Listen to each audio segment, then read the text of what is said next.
ජීවිත අදින් පස්සේ වෙනස් කරගන්න පුළුවන් මේ බණපදෙන්. අපගේ මහා කාරුණිකයන් වහන්සේ සැනසෙල්ල උදෙසාමයි දහම් දෙසුවේ. ඒ බුදුරජාණන් වහන්සේ සම්බුදු මුවමඩලින් සමාව දීමත් වර්ණනා කළා. සමාව ගැනීමත් වර්ණනා කළා. සෙවන්නුවර දෙවුරන් වෙහෙරේ භික්ෂූන් දෙන්නෙක් රණ්ඩු වෙලා. මේ රණ්ඩු අනිත් ස්වාමීන් වහන්සේලාට ආරංචි වුණා. දෙනම වහන්සේලාව භික්ෂූන් අල්ලගත්තා. කරුණු කාරණා විමසලා බලද්දී එක භික්ෂුවකගේ ළඟ වැරද්ද තියෙනවා.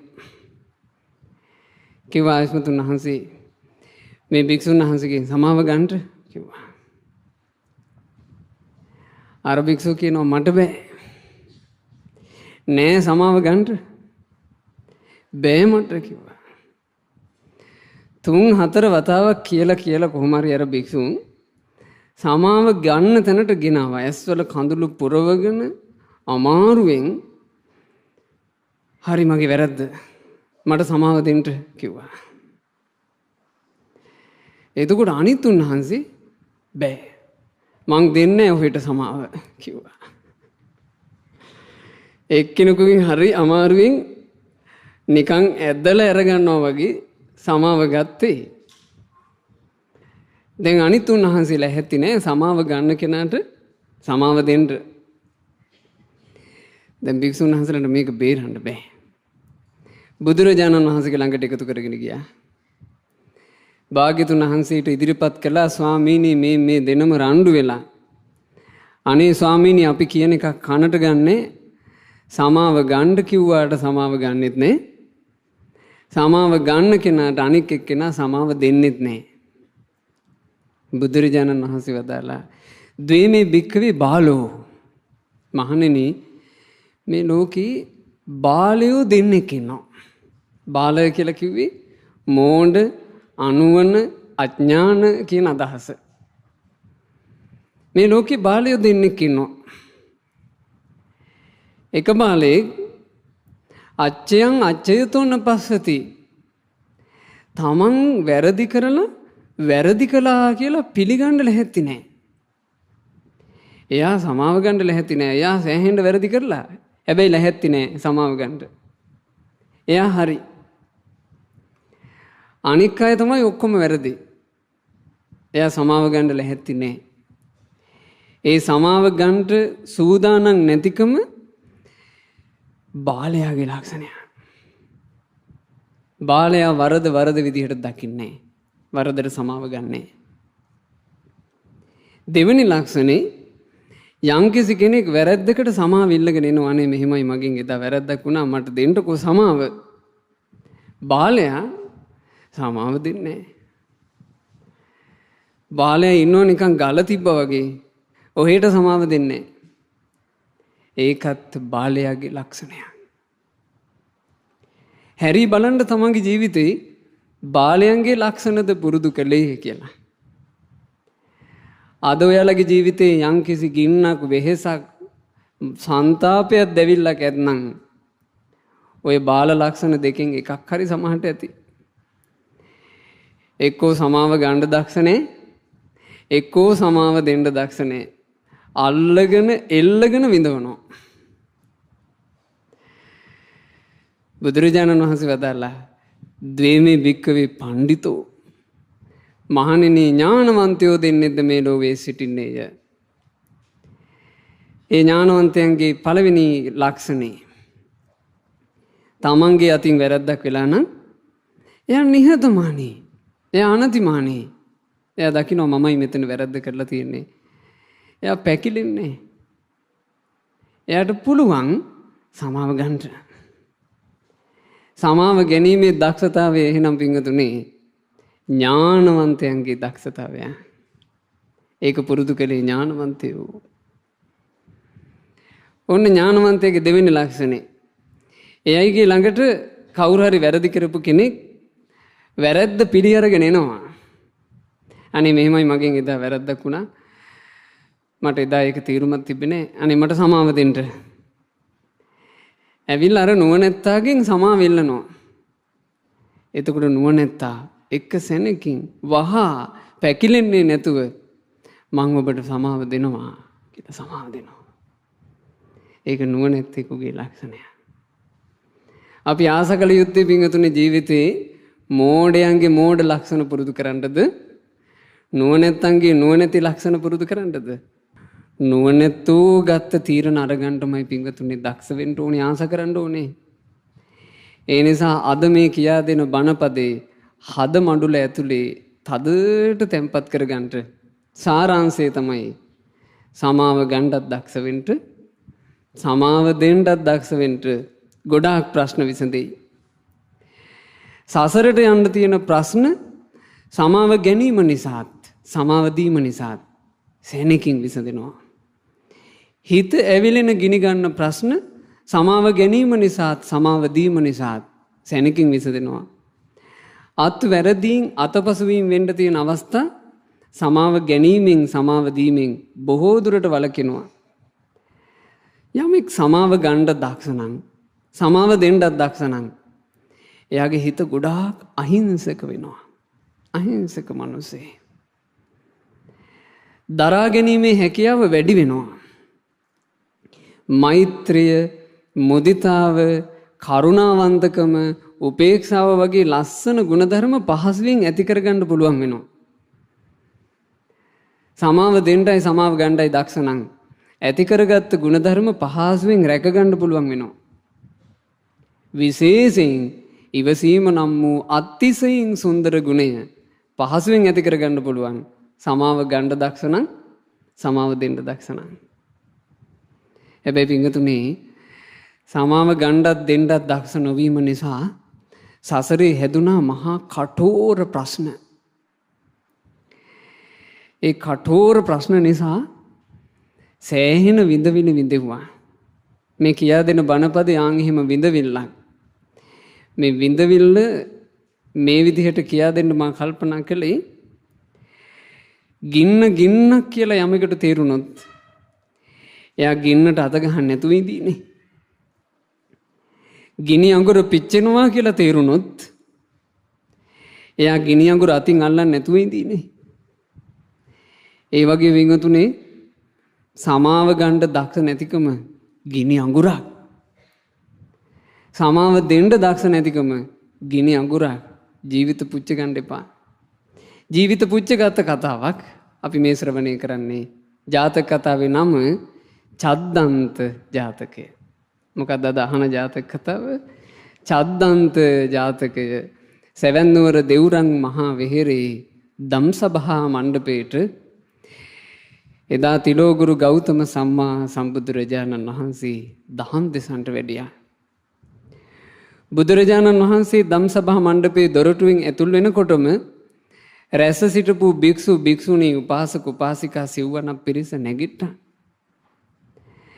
බුදුරජාණන් වහන්සේ බණ කියන්න වඩිනවත් එක්කම ධම්සභා මණ්ඩපයේ හාත්පස අමුතු සුන්දර ආලෝකකින් ආලෝකමත් වුණා. දිව්‍යමය සුවඳ ධම්සභා මණ්ඩපයේ පුරා පැතිරී ගියා. බුදුරජාණන් වහන්සේ ඒ සියල්ල මැදින් ආනුභාව සම්පන්නව දඹරන් පිරිමයක් වගේ බොහෝම සංසුන්ව වඩිනවා. ඒක දකින්නකොට හිත පහදිනවා. හැමෝම සාදුකාර දෙනවා. ඔය සාදුකාර දෙන අය තලේ හිටියා තරුණ භික්ෂුණියක්. ඒ භික්ෂුණියගේ ඇස්වලට කඳුළු ආවා. ඒ භික්ෂුණිය මහාන වුණාට පස්සේ මුලින්ම බණහඬ ආපු දවසේ ඇය අන්දවනේ ඔය මෙහෙණවරක හිටියේ. ඇය ගත සිවුරක් පොරවාගෙන ධර්ම රාජයන් වහන්සේගෙන් මුලින්ම බණහන දවස ඇයට හරි සන්තෝෂයි.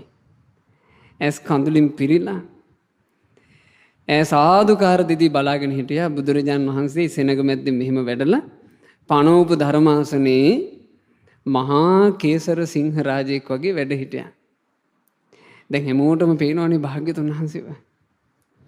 බුදුරජාණන් වහන්සේ තාම බණ කියන්න පටන් ගත්තේ නැහැ. පිරිස බණහඬ සූදානම් වෙනකන් බුදුරජාණන් වහන්සේ නිශ්ශබ්දව හිටියා ටික වෙලාවක්.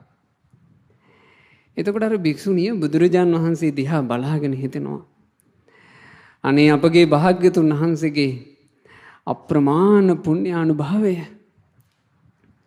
මගේ බුදුරජාණන් වහන්සේ දෙතිස් මහා පුරුෂ ලක්ෂණයන්ගෙන් දිලිසෙන ලස්සන දඹරං පිළිමයක් වගේ මගේ බුදුරජාණන් වහන්සේගේ ශරීරයේ දිලිසෙන ලස්සන. හරියට දේදුණු යුගලක් වගේ මගේ බුදුරජාණන් වහන්සේගේ ඇහි දෙබැමේ ලස්සන.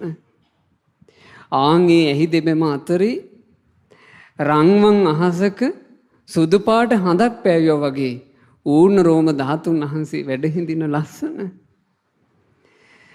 මගේ බුදුරජාණන් වහන්සේගේ උතුම් කේස කලාපය අග් බඹරු වගේ හරි සෝභමානව නිල්වන් පැහැයෙන් බැබලි බැබලි තියෙන ලස්සන. දැන් බුදුරජාණන් වහන්සේ ගැන ශ්‍රද්ධාවෙන් බුදුරජාණන් වහන්සේගේ සුන්දරත්වය හිතනවා.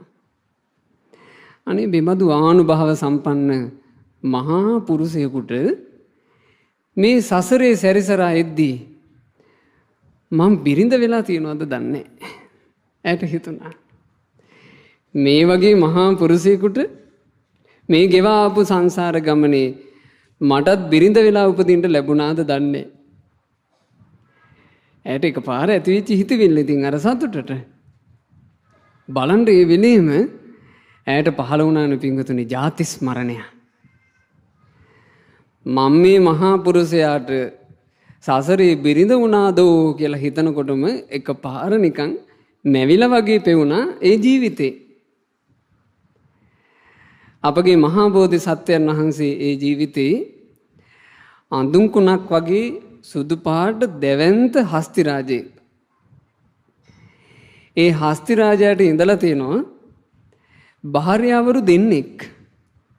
ඒ භාර්යාවරු කියලා කියන්නේ ඇතෙකුගේ භාර්යාවරු ඇතිනියෝනේ නේ. ඇතිනියෝ දෙන්නෙක්. ඒ ඇතිනියෝ දෙන්නගෙන් එක්කෙනෙක් මේ වික්ෂුණිය. සතුටක් උපන්නා, ප්‍රීතියක් උපන්නා. අනේ මම මේ මහා පුරුෂයාට බිරිඳ වෙලා ඉඳලා තියෙනව නෙවෙයි. සතුටට ඇයට ටිකක් වැඩිපුර hina ගියා. නිකන් වටේ කට්ටියට ඇහෙන්න වගේ ඇයට hina ගියා. ඈ hina වෙවි ඒ තමන්ගේ ජාති ස්මරණයෙන් මතක් වෙන ජීවිතය දිහා බලාන හිටියා. එතකොටම ඇයට හිතුණා මේ මහෝත්තමයා චද්දන්ත හස්ති රාජයෙක් වෙලා ඉඳිද්දී මම ප්‍රියාදර භාර්යාව විදිහට ප්‍රිය ඇතින්නී විදිහට මේ මහා පුරුෂයාට හිතවත්ව කටයුතු කරලා තියෙනවද? එහෙම නැත්නම් මං අහිතවත්ව කටයුතු කරලා වද්ද කියලා බැලුවා. බලද්දි තමයි ඇයට පෙවුනේ ඇයට වැරදිලා. මේ මහා පුරුෂයාගේ භාර්යාව විදිහට ළඟට ලං වෙච්ච එකෙන්ම ඇයට වැරදිලා. ඒ හස්ති රාජයාගෙන් වෙච්ච අල්ප මාත්‍ර දෝෂයක් මහා ලොකු එකක් වගේ හිතේ තැම්පත් කරගෙන ඉඳලා ඒ චද්දන්ත මහා ගිජිදාව සෝනුත්තර නම් වූ වැද්දෙකු ලවා මරවලා ඒ හස්තියාගේ දල දෙක ගෙන්නගෙන තියෙනවා. ඈගේම උපායකින් වැද්දෙක් යවල මේ හස්ති රාජයාව මරවලා තියෙනවා. දරා ගන්න බැරුව ගියා. අර hina වුණාට වඩා හඬ නගලා ඇඬුවා. ඉකිග ගහ ඇඬුවා. දැන් ඔක්කොමලා නිශ්ශබ්ද වෙලා ඉන්නකොට ඇගේ hinaවත් පිරිසත් අතරින් ටිකක් සද්දට ඇහුණා. දැන් ඇහැ ඉකි ගහලා අඬන එක ඒ පිරිස අතරේ සද්දට ඇහුණා. මහා කාරුණිකයන් වහන්සේ ඈ දෙසම බලා සිටියා. සියල්ල දන්නා සියල්ල දක්නා ඒ මුනි රජාණන් වහන්සේගේ උතුම් දෙතොල් අතරින් සුදු පාට රශ්මි ධාරාවක් එකපාර නැගුණා. ඒ නැගුණු රශ්මි ධාරාව සම්බුදු සිරස 3 වටක් ප්‍රදක්ෂිනා කරලා නොපෙනී ගියා. මොකද පිංගුතුනි වෙච්ච අසිරිය අපගේ බුදුරජාණෝ සිනහවක් පහල කළා.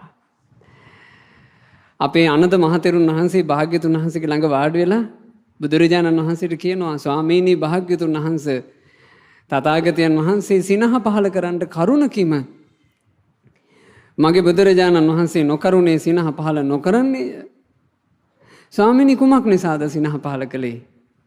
බුදුරජාණන් වහන්සේ වදාළා ආනන්දය තථාගතයන් වහන්සේ සිනහ පහල කරන්නට හේතුව ආන් අර භික්ෂුණියයි බලන්ට ආනන්දේ මේ යෝන් භික්ෂුණිය දෙස මේ විසින් එක්තරා ආත්මයක මාහට කරන ලද නපුරක් මෑට දැන් සිහි වුණා.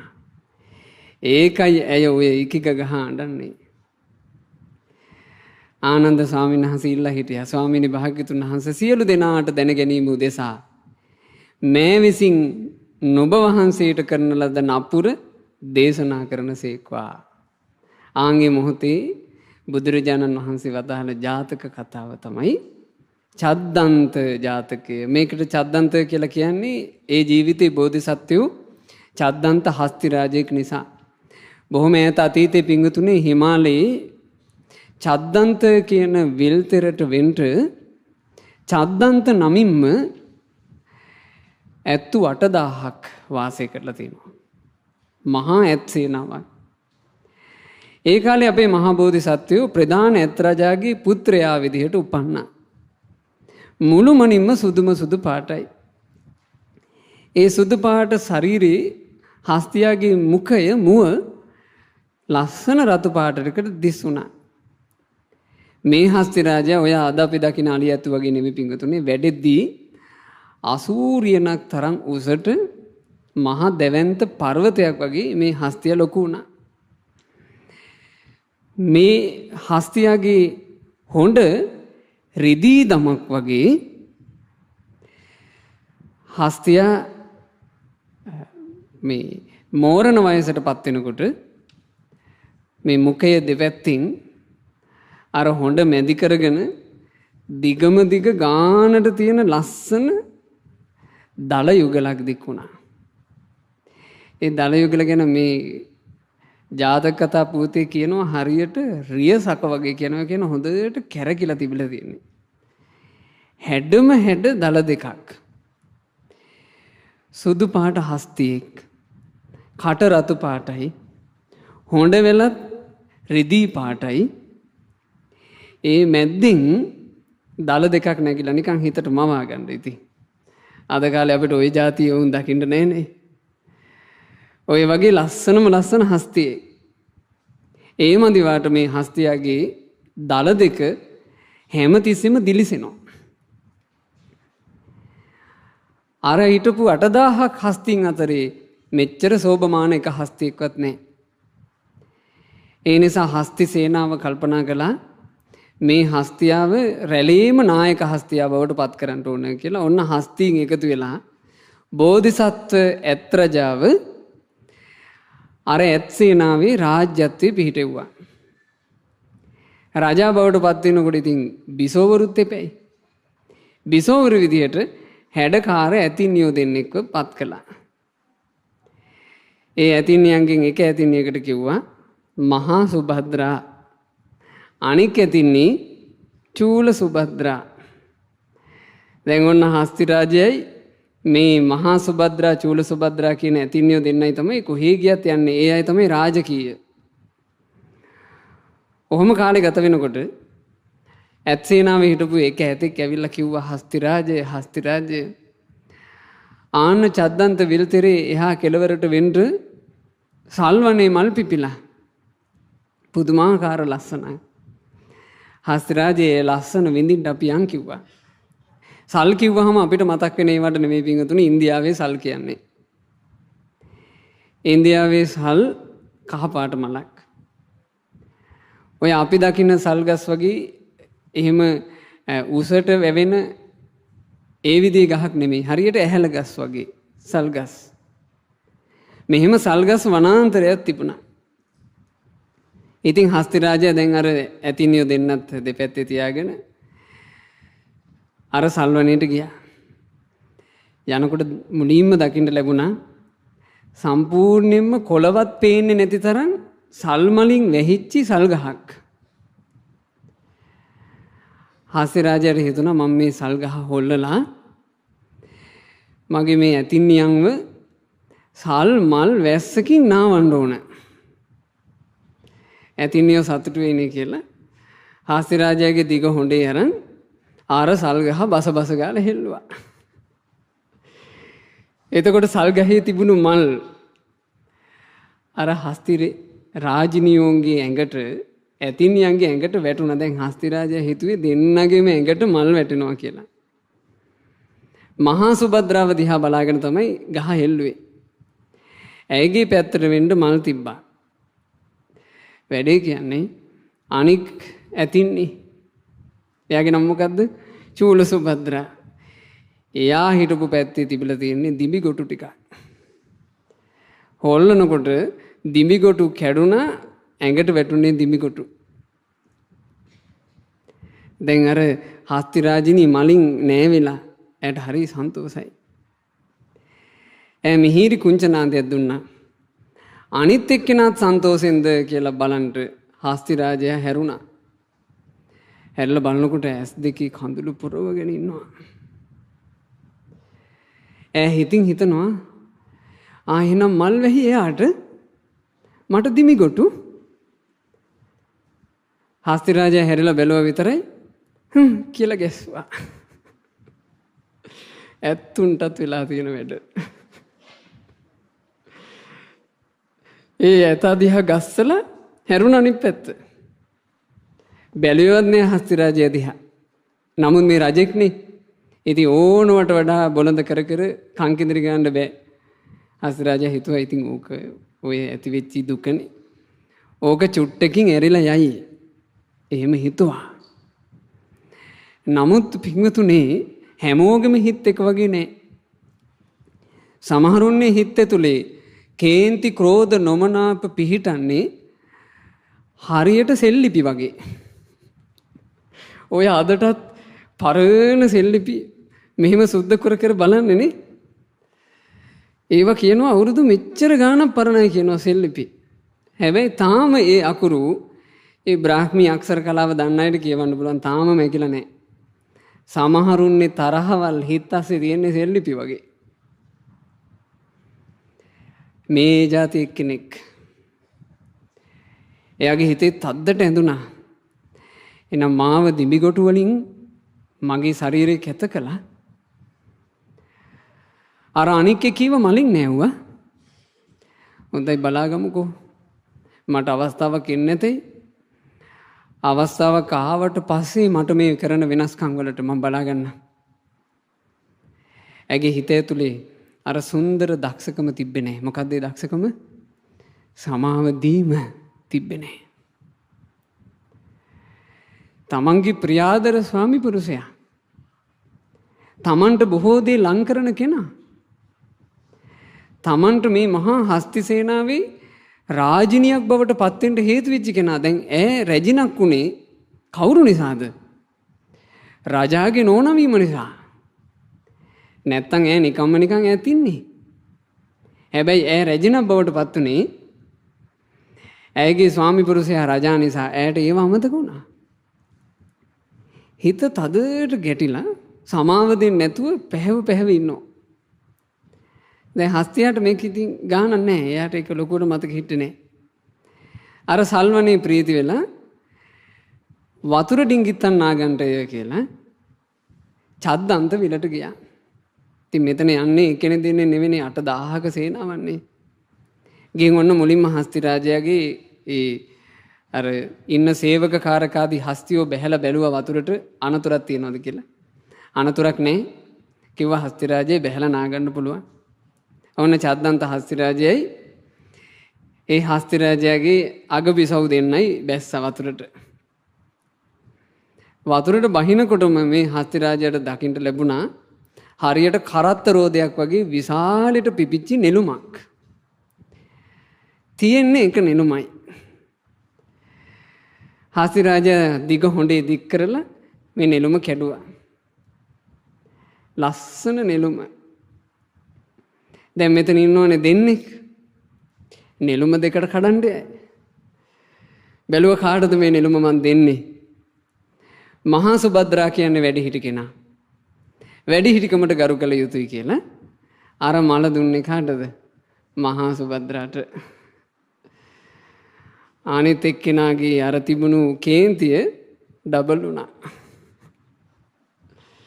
එහෙනම් මලත් ඇයට මට මොකුත් නැහැ. මාව මායින් කරන්නේ එහෙනම්.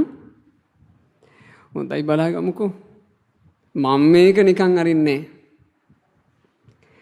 සමාව දෙන්න දක්ෂකමක් තිබෙන්නේ නැති නිසා.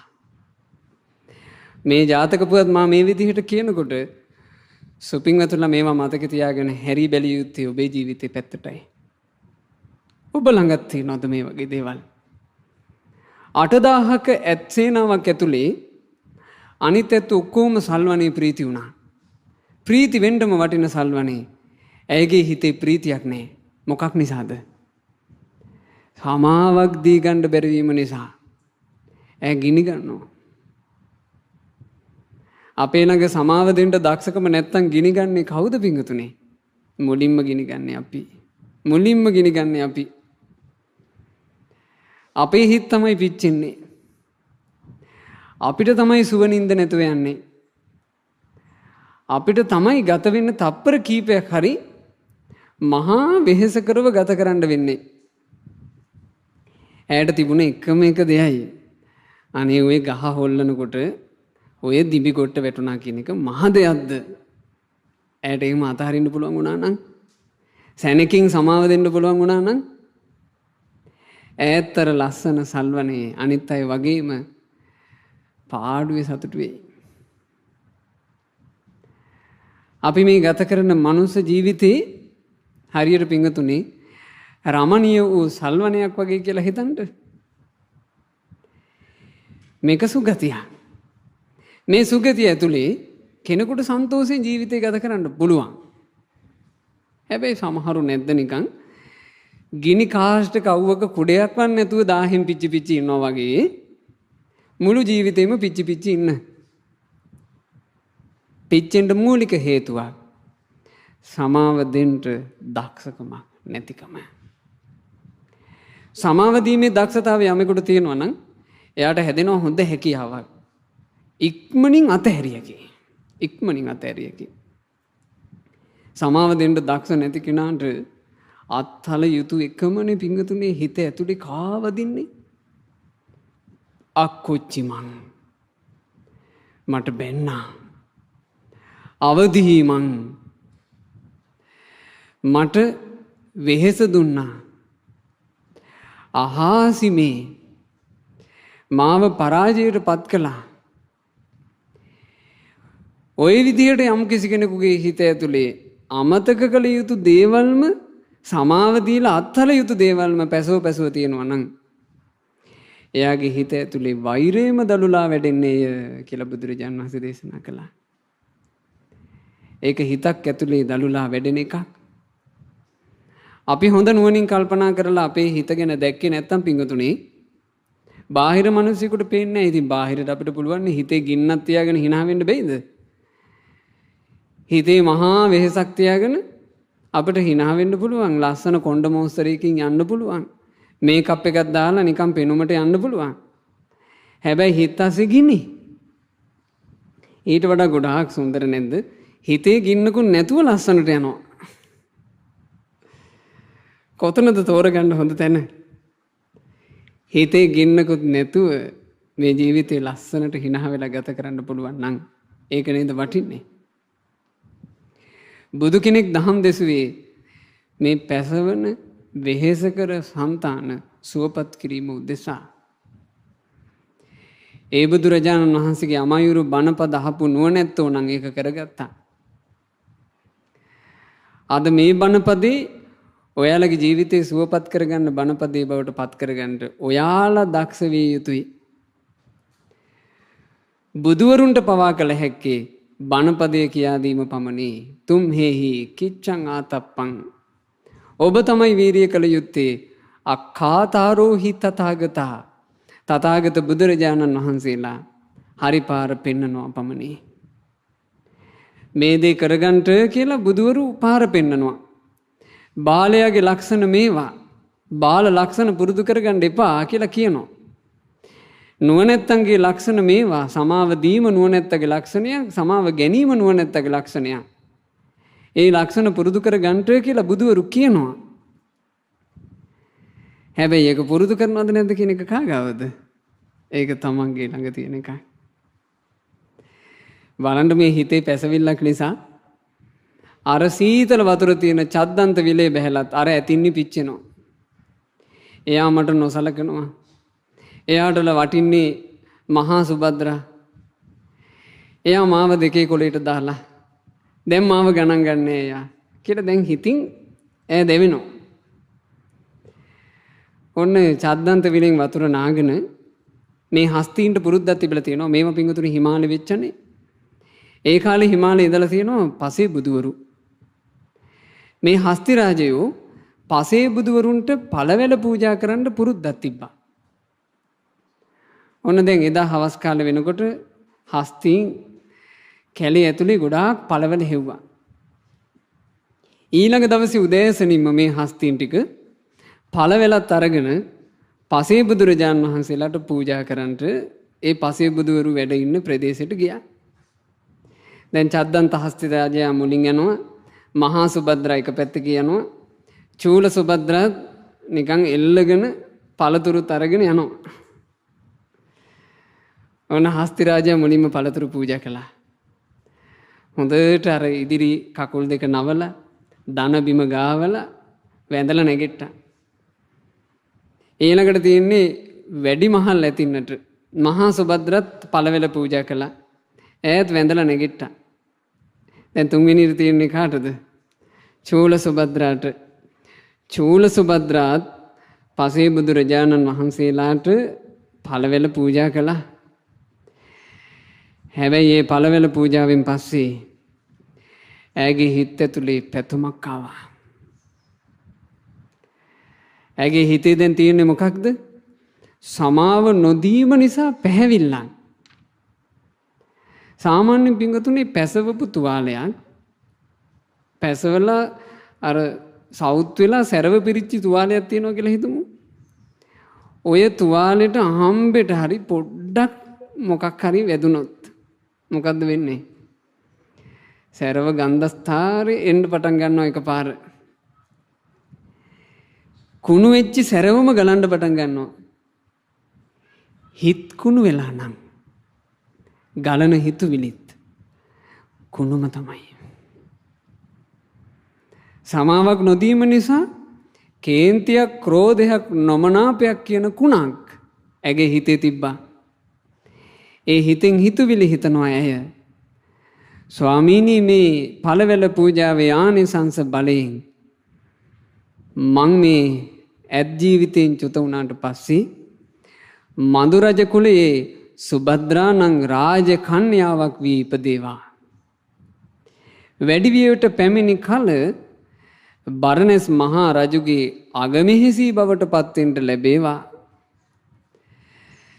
හිමි රජුට ඊතා ප්‍රියමනාප තැනැත්තියක් වේවා. අන්තපුර බිසවරු අතරේ රජුරවන්ට මාවම ප්‍රිය වේවා. මගේ වචනයෙන් රජු ලව්වා ඕන දෙයක් කරවගන්න පුළුවන් තැනැත්තියක් වේවා. මා සිතන ඕනෑ දෙයකට රජුරෝ දෙපාරක් නොහිතා අවසර දේවා.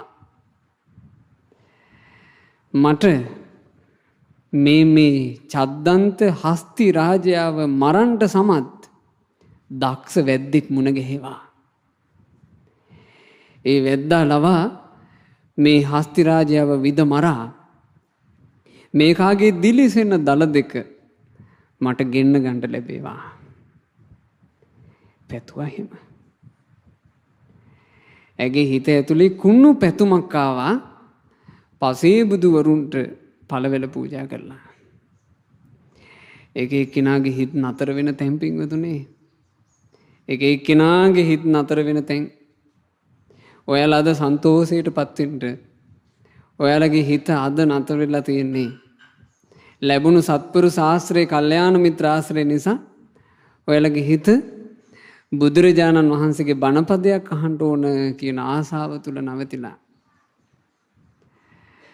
අනේ මාත් මගේ ජීවිතේ පින් කරගන්න ඕන කියන ආසාවෙන් ඔය හිත පිරීලා. මාත් මේ පොය දවසේ රහතන් වහන්සේලාව සීකර කර උපෝසත අෂ්ටාංග සීලේ සමාදන් වෙලා පිළිවෙත් පුරන්න ඕන කියන හිතුවිලි ඔයාලගේ හිතවලට ඇවිල්ලා. සතුටු වෙන්න. මේ ලෝකේ ඔය වගේ හිතුවිලි තියෙනවට වඩා ගොඩාක් තියෙන්නේ සෞත්තු පන්නේ හිතුවිලි. ඒ බඳු හිතුවිලි ඇති ප්‍රජාවක් අතරේ අපිට ඔය වගේ වටින හිතවිලි ලැබුණේ පින්වතුනි කානිසාද? අපට මුණ ගැහිච්චි උතුම් කල්යාණ මිත්‍ර ආශ්‍රය නිසා, සත්පුරුෂ ආශ්‍රය නිසා. කල්යාණ මිත්‍ර සත්පුරුෂයෝ මුණ ගැහිමමයි ජීවිතයට ලාභේ. ඒකයි මගේ බුදුරජාන් වහන්සේ වදාළේ නබජේ පාපකේ මිත්තේ. පවිටෝ නම් භජනයට ලං කරගන්න එපා. නබජේ පුරිසාදමේ අධමයෝ නම් ජීවිතේ ඇසුරට ලං කරගන්න එපා. පවිටු අධමයෝ ජීවිතයට ලං වුණොත් පින්වතුනි සෞත්තු ජීවිතේ තව සෞත්තු වෙනවා. අපේ ජීවිතවල සංසාරික ආපු අපිට මෙච්චර කාලයක් සසර දිග්ගහෙන්න හේතුව ඉතින් සෞත්තු ඒවා වැඩි හින්දානේ. තව අසත්පුරුෂයෙක් ඕකට එකතු වුණොත් එහෙම තව තවත් මේක සෞත්තු වෙනවා මිසක් ආයෙලේසින් ගොඩේට නම් හම්බෙන්නේ නැහැ. හැබැයි භාග්‍යතුන් වහන්සේ වදාලා බජේත මිත්තේ කල්යාණේ ඇසුරට ලං කරගන්න කල්යාණ මිත්‍රයෝ බජේත පුරිසුත්තමේ ඇසුරට ලං කරගන්න උතුම් පුරුෂයෝ. ගත වෙන ජීවිතේ සත්පුරුෂයෙක් කල්යාණ මිත්‍රයෙක් ඇසුරට ලැබුණොත් එහෙම තියෙන අඩුපාඩු දුරු කරගන්න පුළුවන්.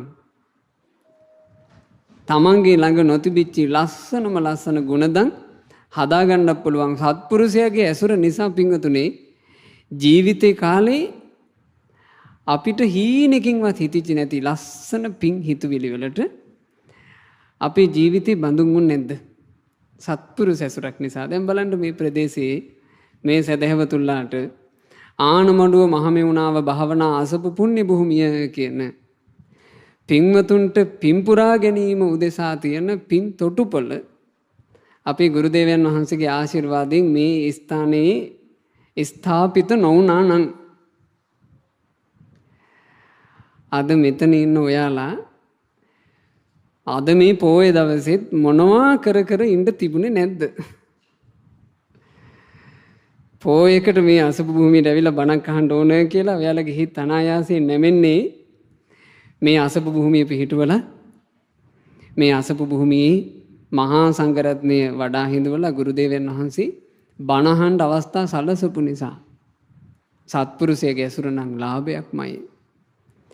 ගත වෙච්ච ඊටාම කෙටි කාලයක් ඇතුලේ මහමෙවුනාව අසපුවට සම්බන්ධ වෙච්ච කී දෙනෙකුට නම් මේ මහ පොළවේ හරියට අහසට නැගිච්චි කිරිසුදු පාට කඳු වගේ සෑරජානන් වහන්සේලා කීයක් නම් ඉදි කරගන්න ලැබුණද? සත්පුරුෂ ඇසුර නම් ලාභයක්මයි.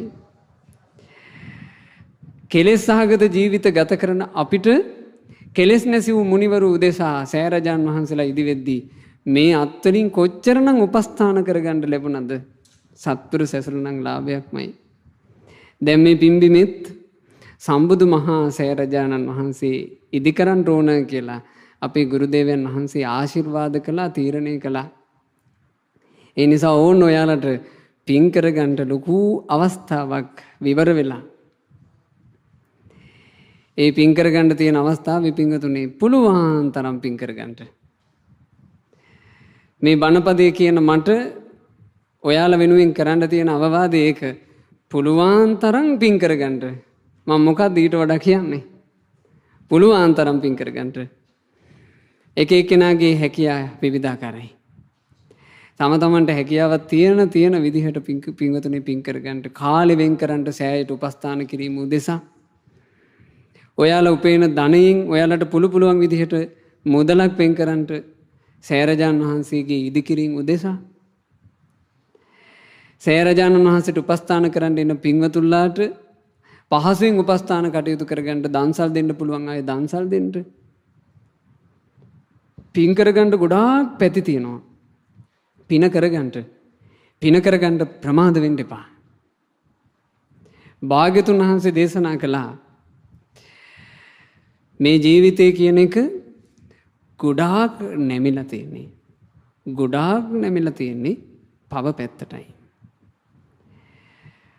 අපේ හිත් වැඩිපුර නැඹුරු වෙලා තියෙන්නේ සසරින් ඈතර වෙන පැත්තට නෙමෙයි පින්වතුනි, සංසාරේ පැත්තටයි. බලන්න ඒක අපිට හොඳට තේරුම් අරගත්තකි. ගෙදරින් පිනක් කරගන්න කියලා ආවත් මේ ගත වෙන දවසක් ඇතුලේ කොයිතරම්නම් පිං හිත පිට යනවද? ඔයාලගෙනම හෙල්ල බැලුවොත් දවසක් නෙමේ අසපු භූමිය ඔයාලා සිල් සමාදන් වෙලා ඉන්නේ නේ. දවසයි. ඒ දවස මං අද සම්පූර්ණයෙන් පින් කර ගැනීම උදෙසා වෙන් කරන්න ඕන කියලා වෙන් කරගෙන එන දවස. එදාටත් කොයිතරම්නම් පින්වතුනි පින් හිත පිට යනවද? සමාලාවට මේක ඇතුලේ එකපාර නිකන් කේන්තියෙන් නැද්ද? ඇතැම් වෙලාවට ওই දකින ස්ත්‍රී පුරුෂයන්ට රාග හිතුවිලි හටගන්නේ නැද්ද?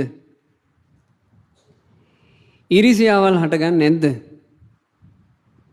මේ ඉන්න දවසක් ඇතුලේ ඔය හිත කොච්චරනම් පව පැත්තට නැමෙනවද? එහෙනම් හිතන්ට පින්පුරන්ට ඕන කියලා ආපු දවසේ හිත ගැන යම් අවධානයකින් ඉද්දිත් මේ හිත උච්චර පවට බරනම් හිතගෙන මහා ලොකුවට අවධානයක් නැතුව ගත කරන අනිත් දවස්වල මේක කොහොමද පවට බර ඇද්ද? ඒකයි බුදුරජාන් වහන්සේ වදාළේ අභිත්තරේත කල්යාණේ යහපත් දෙයක් කරගන්න ලැබුණොත් චුට්ටක්වත් පමා වෙන්න නම් එපා. පාපා චිත්තං නිවාරේ පවින් හිත ගලවාගෙන කොහොම හරි පින කරගන්න. පවට හරස් වෙන්න දෙන්න එපා. සෑයකට උපස්ථාන කරන්න ලැබෙනකොට හිත සමහරලාවට පාපී ප්‍රමාද හිතවිල්ල කරගෙන නෑ. ඉතින් තව කාලේ තියෙනවනේ තාම මේ පොඩ්ඩයි නේද වෙලා තියෙන්නේ. ඉස්සරහට බැරිය කියලා හිතට හිතවිලි එයි. හැබැයි මේ ප්‍රමාද හිත වළක්වාගෙන තමන්ගේ පින කරගන්නට දන්දන්හි කරෝතෝ පුඤ්ඤං දැන් ජීවිතේට පින් කරගන්න බැරුව ගියොත් පාපස්මින් රමති මනෝ හිත දන්නේම නැතුව පවට ඇලියාවේ. බුදුරජාණන් වහන්සේ අනතුරු පෙන්නවා. දැන් පින් කරගන්න බැරුව ගියොත් දන්නේම නැතුව හිත පවට ඇලියාවි. වෙන ඒ වාගේ ඔහි ඉඳලා අපේ කාලේ ගත වෙයි. කාලේ ගත වෙනකොට මේ ස්ථානයේ සෑරජානන් වහන්සේත් ඉදිවේ. දැන් මේ භූමියේ සෑරජානන් වහන්සේ ඉදි කරන්න ඕනය කියලා මූලික කටයුතු සූදානම් කෙරෙද්දී මෙතන ඇතැන් සදහැවතුලට මතක ඇති මහා ධර්ම මංගල්‍යයක් සිද්ධ කෙරුණා. සෑය හැදෙන භූමියේ බුදුරජාණන් වහන්සේගේ උතුම් ශ්‍රී සද්ධර්මයේ ශ්‍රවණය කිරීම උදෙසා ඒ කෙරිච්ච දේශනා මාලාවේ එක දේශනාවකට මාත් වැඩම කළා. එතකොට මේ ස්ථානයේ සම්පූර්ණයෙන්ම ඔය බෝධීන් වහන්සේගේ පොළොව මට්ටමටම සාමාන්‍ය පොළොව. එතන මණ්ඩපයක් ගහලා ඒ මණ්ඩපේ ධාතුන් වහන්සේලා වඩා හිඳුවා. ඒ භූමිය පූජනීය කරවලා එතන පනෝප ධර්මාසනේ ඉඳගෙන තමයි අපි බණ කිව්වේ. එතන ඔය බිම සැදැහැවතුන් වාඩි වෙලා තමයි එදා බණ ඇහුවේ. බලන්න ගෙවි ගිය කාලය ඒ භූමිය සම්පූර්ණයෙන් වෙනස් කළා. අද අපි මේ බණ අහපු තැන සෑරජානන් වහන්සේ නැංවීම උදෙසා පේසාවලලු තුනකුත් ඉදි වෙලා කාලේ ගත වෙනවා. ගත වෙන කාලය තව ඊටාම කෙටි කලකින් සම්බුදු මහා සෑරජානන් වහන්සේ කිරිපාටින් බැබලි සිළුමිණ දිලිසි මෙතන වැඩ හිඳීවි.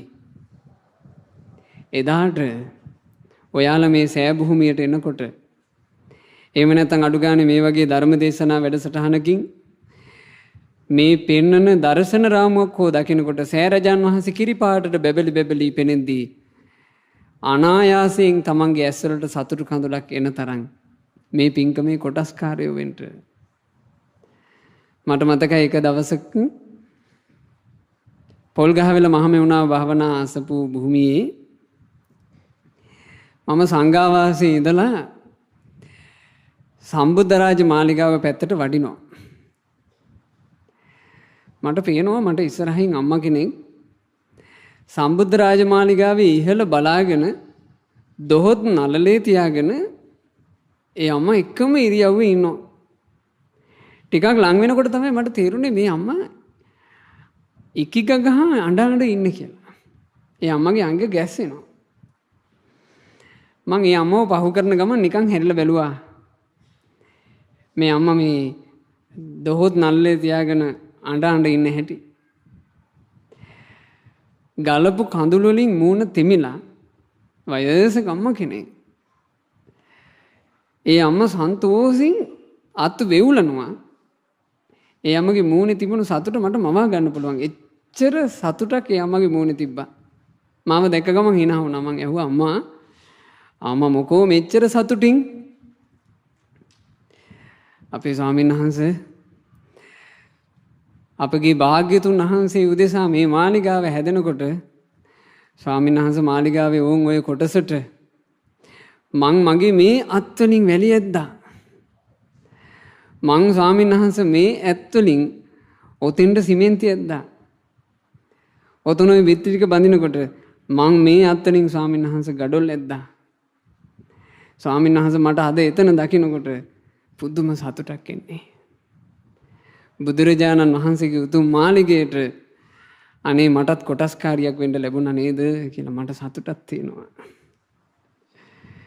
ඒ සම්බුද්ධ රාජ මාලිගාව ඉදි වෙලා සම්පූර්ණයෙන් මාලිගාව බුදුරජාණන් වහන්සේට පූජා කළාට පස්සේ එතකොට අම්මා පින්කම කරගත්තේ කොයි කාලෙද? මාලිගාව ඉදි වෙන කාලේ. ඒ වගේ දැන් සම්බුදු සෑය ඉදි වෙන කාලයයි. මේ කාල වකවානුව පිංගතුනේ වේගෙන් ගෙවි යයි. ඒ වේගෙන් ගෙවි යන කාලේ ඔයාලගේ පින කරගන්න. පුළුවන් තරම් පින කරගන්න. රැස් කරගන්න පින් වලින් හිත පුරවා ගන්න. ඒක අපේ ජීවිතයට ආශිර්වාදයක්. බුදුරජාණන් වහන්සේ ගැන වදාළේ මාව මඤ්ඤේත පුඤ්ඤස්ස නමන්තං ආගමෙස්සති. පුංචිම පුංචි පිනක් ගැනවත් මහණෙනි මේකනම් මා පසපස නොපැමිණෙයි කියා ගරහා කරලා හිතන් දෙපා. උද බින්දු නිපාතේන උද කුම්භෝපි පූරති. වතුර උනත් බිඳුව වැටිලා තමයි මහා කල පිරෙන්නේ. පූරති ධීරෝ පුඤ්ඤස්ස තෝකතෝ කම්පයාචිනං. පින මගේ ජීවිතයට වටිනවා කියලා දන්න නුවණැති මිනිස්සෙක් ටික ටික නමුත් පින් කරගත්තොත් ඔහුගේ ජීවිතේ පිනෙන්ම පිරී යන්නේය කියලා බුදුරජාණන් වහන්සේ වදාළා. ඉතින් ඒ නිසා පින් පුරා ගන්න ලැබිච්ච මොහොතේ කල්යාණ මිත්‍ර ඇසුර සත්පුරුෂ ආශ්‍රය ලද්ද මොහොතේ හොඳට පින් කරගන්න.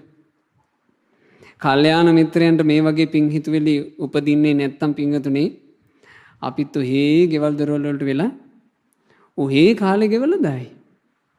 ටීවී එක බලයි, ටෙලි නාට්‍ය රැල්ල බලයි, ක්‍රිකට් මැච් බලයි, ඔහේ කාලේ ගෙවලා දායි. කාලේ ගෙවෙනව මොනවා කර හිටියත්. අද මේ බණ ඩිංගිත් අහගෙන ඉන්නකොටත් අපේ කාලේ ගෙවෙනවා. කාලේ නවත්තන්නද? අචෙන්ති කාලා. කාලේ ඊට වේගෙන් ගෙවෙන්නේ. තර යන්ති රත්තියෝ. අපට නොදැනීම රෑදවල් වන්නේය. වයෝගුණං අනුපුබ්බං ජහන්ති. ගත කරපු ජීවිතේ දිහා අපි හැරිලා බලද්දී අපිට හැම තිස්සෙම පිංගුතුනේ පේන්නේ අපි වයසට ගිහින් කියලා නේද? ගත කරපු ජීවිතේ දිහා දැන් හැරිලා බලන්න. දැන් හැරි බැලුවත් ඔයාලට පේන්නේ මොකද්ද? මං හිටියට වඩා වයසට ගිහින්. එච්චරයි නේ පේන්නේ. ඔය ජුට්ට තමයි ඉතින් දිගටම පේන්න තියෙන්නේ. ඕක වෙනස් වෙන්නේ නැහැ. අපි කවදා හැරිලා බැලුවත් අපේ ජීවිතේ දිහා අපිට පේන්නේ මං හිටියට වඩා වයසට ගිහින්. සාමාන්‍යයෙන් ඔය තරුණ ලපටි කාලේ නම් හිටියට වඩා වයසට යෑම ගැන සතුටු වෙනවා. 18 ලබනකන් ඉන්නවා කවදා ඩෙන්ටිටි කාඩ් එක එයිද කියලා. ඒ කාල වකවානුව නම් සතුටු යෝග පොඩ්ඩක් ඉස්සරහට යනවට. 20 ගණන් වල උපන්දිනත් ඉතින් පෙම්වතුන් පෙම්වතියොත් එක්ක විශේෂයෙන් සමරන කාලෙනේ. උපන්දිනයක් එනකන් ඇඟිලි ගැන ඉන්නවා. මේ සැරේ උපන්දිනේට මොකක් තෑග්ගට ලැබෙයිද? හැබැයි ඒ කාලෙත් වෙන්නේ වයස වැඩෙන එකමයි. 40 වගේ පෑන්නට පස්සේ තමයි මේක ඉස්සරහට යනවට වඩා හිටනම් හොදා කියලා හිතෙන්නේ. එක උපන්දිනයක් ඇවිත් අනිත් උපන්දිනේ නේනවා නම් හොඳයි. නමුත් නවත්තන්න බෑ. අච්චින්ති කාලා. කාලේ වේගෙන් ගෙවෙනවා. අපේ ජීවිතේට මොකද්ද පින්වතුනි වෙන්නේ? ආයු කීයති වංචානං. බුදුරජුන් අදලා මිනිසුනේ ආයුෂය ගෙවෙනවා. ආයුෂය ගෙවෙනවා. මේ මනුස්ස ලෝකෙට ඇවිල්ලා ගත කරන්න තියෙන ආයුෂය ගෙවෙනවා. දන්නේ නෑ පින්වතුනි. තව කොච්චරක් අපිට ගෙවෙන්න ඉතුරු වෙලාද කියලා. තව ඉස්සරහට අපේ ජීවිතේ අවුරුදු ගාණක් ඉතුරු වෙලා තියෙනවද නැද්ද කියන එක අපි තාක්කෙටම දන්නේ. අපි හිතාගෙන ඉන්නවා මගේ වයස මෙච්චරයි ඒ නිසා ඉස්සරහට තියෙයි ඉතින් තව කියලා. හැබැයි ඒක අපි හරියටම දන්නේ නැහැ නෙමෙයි. තව ඉස්සරහට කොච්චරක් තියෙනවද කවුද දන්නේ? ඒ නිසා බමා වෙන්න නම් එපා. සත්පුරුෂ ඇසුරක් ලැබිලා තියෙනවා. ඒ සත්පුරුෂ ඇසුරේ පින්වතුන්ලාට නොපමාව තමන්ගේ ජීවිතේට පුළුවන් තරම් පින් කරගන්න හිත් පහළ වේවා කියලා සෙත් පතනවා. එසේ පින් කර ගැනීම උදෙසා මේ සම්බුදු සෑරජානන් වහන්සේගේ ඉදිකිරීම කටයුතු මේ පින්වතුන්ගේ ජීවිතේට ආශිර්වාදයක්ම වේවා කියලා සෙත් පතනවා. ලෝකයට සැනසෙල්ල දීපු බුදුරජාණන් වහන්සේ උදෙසා බුදුරජාණන් වහන්සේගේ සුගන්ධ කුටිය බඳු සෑරජානන් වහන්සේට උපස්ථාන කොට මේ ආනමඩුව මහමෙවුනාව භාවනා අසුප පුණ්‍ය භූමියට සහ සම්බන්ධ දායක කාරකාදී සදහැවතුල්ලාටත් ශ්‍රද්ධා රූප වාහිනිය ඔස්සේ අපව ශ්‍රවණය කරන සදැහැති පින්වතුන්ලා සෑම සියලු දෙනාටත් සෑරජුන්ට උපස්ථාන කොට බොහෝ පින් කරගන්න හිත් පහළ වේවා කියලා සෙත් පතනවා. පින කරගන්න ඕන. නැත්නම් ජීවිතේ අපේ තියෙන එක එක සෞතු හිතුවිලි නිසා වරදින තැන් හිතන්න බෑ. ආදරත් ඇතැම් මිනිස්සු මැරෙනකොට මැරෙනවා පිංගතුනේ. හිත ඇතුලේ ඕන් ඔය විදිහේ ජන්මාන්තර ප්‍රශ්න තියාගෙන මං ණයා වෙලා එනවා, හරුපයා වෙලා එනවා, යකා වෙලා එනවා. මම මේක අතහරින්නේ නැහැ කියලා මැරෙන මිනිස්සු ඉන්නවා. බලන්න ඇතින්නකුත් එහෙම මැරුණානේ.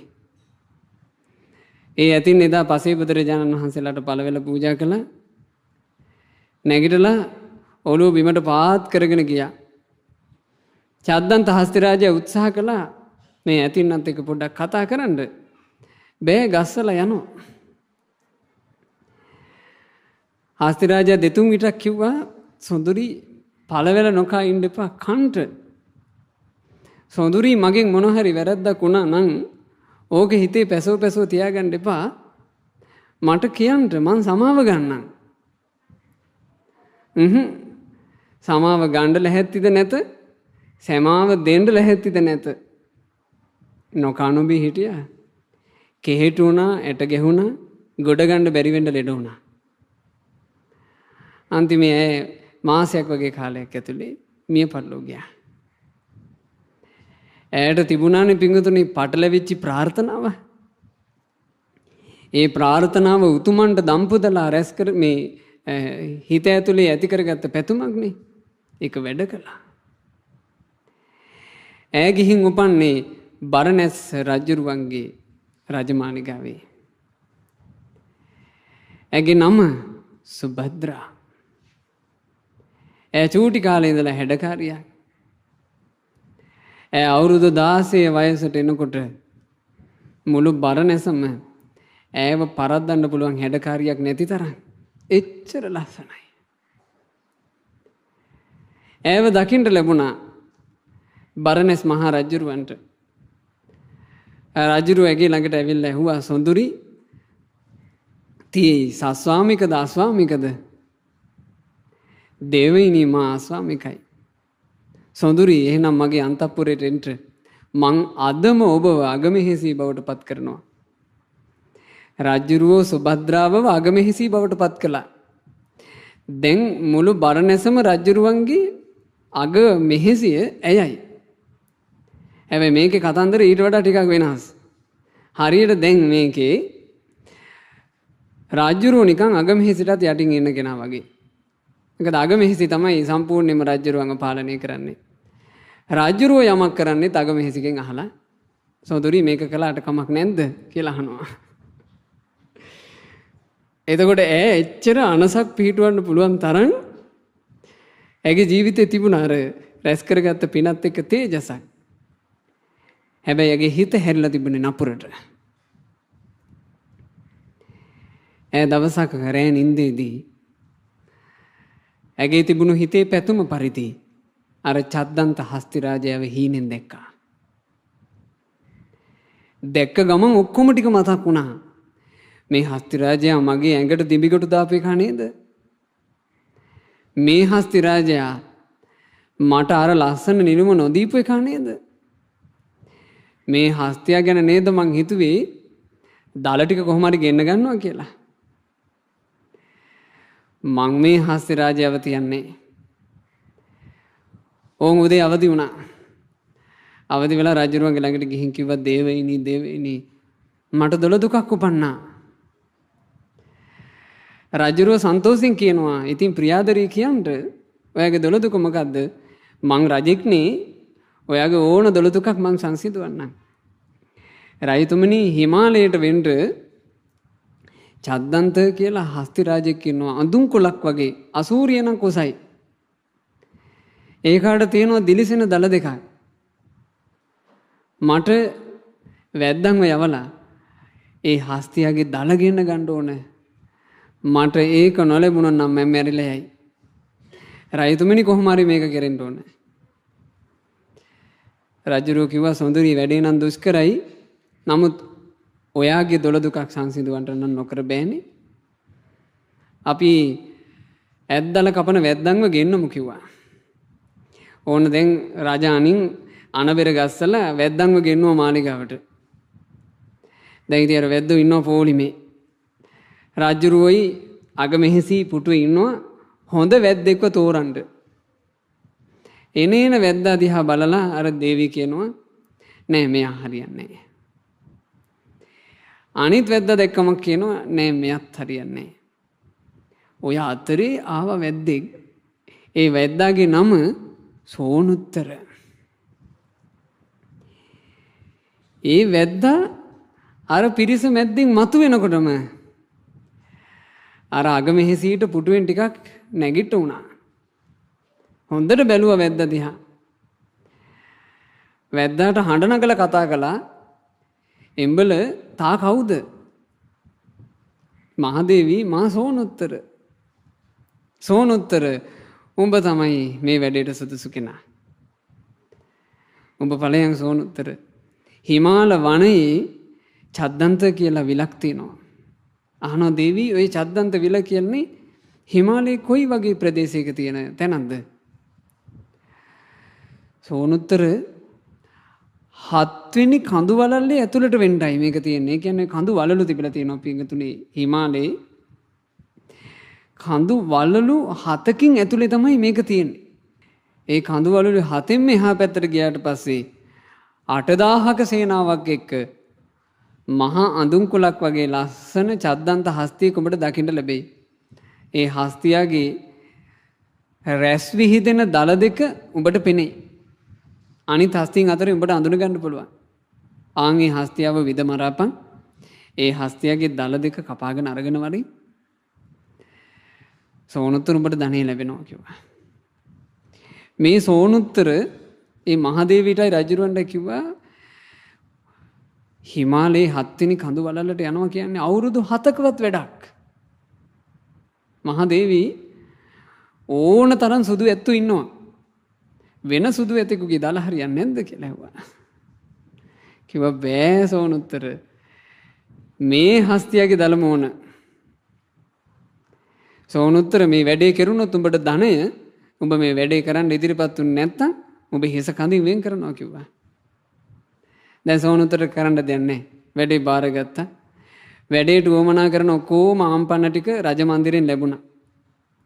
සෝනුත්තරට චද්දන්ත හස්තියා හිටපු ඒ චද්දන්ත විල්තරට යන්න පින්වතුනේ අවුරුදු 7කුත් මාස 7කුත් දින 7ක් ගත වුණා. ඒක සෙල්ලම් ගමනක් නෙමෙයි. අවුරුදු 7යි මාස 7යි දින 7ක් ගත වෙනකොට ඔන්න චද්දන්ත විලට ආවා.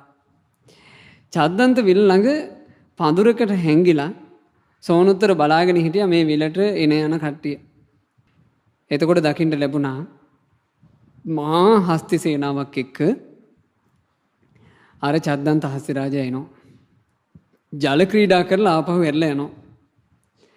ඒ හස්තියාගේ ළඟටම වෙලා යන්නේ එකම එක ඇතින්නක් විතරයි. ඒ කවුරු වෙන්නේ නැද්ද? ඒ තමයි අර මහා සුබද්‍ර. ඒ ඇතින්න විතරයි. අනිත් හස්තීන් ටික යම් පමණකට ඈත් වෙලා යන්නේ. ඒ නිසා මේ හස්තියට විදිනවනම් විදින්න පුළුවන්කම තියෙන්නේ හස්තියට හොඳටම ලං වෙන්න පුළුවන් තැනකට ගියොත් විතරයි. මං කොහොමද මේක කරගන්නේ කියලා දැන් සෝනුත්තර දවස් 7ක් සැලසුම් හැදුවා. එතකොට සෝනුත්තරට කල්පනාවක් ආවා මේක කරන්න තියෙන්නේ මේ හස්තිය හැමදාම යන පාර යටට මං වලක් හරන්න ඕන. වලට බැහැලා උඩින් ගල්පුරු දාලා වහගන්න ඕන. ඒ ගල්පුරු අස්සේ ඉඳලා මේ හස්ති රාජයාට යටින් උඩට යන විදිහට ඊතලයක් විදින්න ඕන. දැන් පැත්තෙන් විදින්න බෑ. ඒ හස්ති රාජයා හැමතිස්සෙම ඉන්නේ මහා සේනාවකගේ ආරක්ෂාවක් එක්ක. හස්තියා ඔහෙම උඩින් යනකන් ඉඳලා යටින් උඩට විදින්නම් කියලා හිතුවා. ඔන්න මෙයා වලක් කැපුවා. ඒ වල වෙනුමින් ওই ගල් එහෙම අරගෙන ඇවිල්ලා ඔක්කොම ලැහැත්ති කරගත්තා. මෙයා සම්පූර්ණයෙන් උඩින් වහගත්ත නිකන් ස්වභාවික ගල් තලාවක වගේ පේන්න. හැබැයි දැන් මේ ගල් තලාව අතරේ වලක මෙයා ඉන්නවා. විසපුවාපු ඊතලෙත් ළඟ තියාගෙන දුනුදියත් ඇදගෙන මානගෙන චූටි සිදුරකින් උඩ බලාගෙන හිටියා. ඔන්න දැන් පොළව දෙදුරුම් කවාගෙන හස්ති සේනාව වෙනවා. මෙතනින් අර හස්ති රාජයා යනකොටම සෝනුත්තර යටින් උඩට විද්දා. ඒක කොච්චර දැවැන්ත ඊතල පහරක්ද කියන්නේ. හස්ති රාජයාගේ ගත පසාරු කරගෙන ඒ ඊතලේ අනිත් පැත්තෙන් නික්ම ගියා. ඒ විස ටික ඇඟට කාවැදුනා. හස්ති රාජයාට දැනුණා තමන්ගේ ශරීරේ පසාරු කරගෙන වේදනාත්මක ඊයක් ගියා.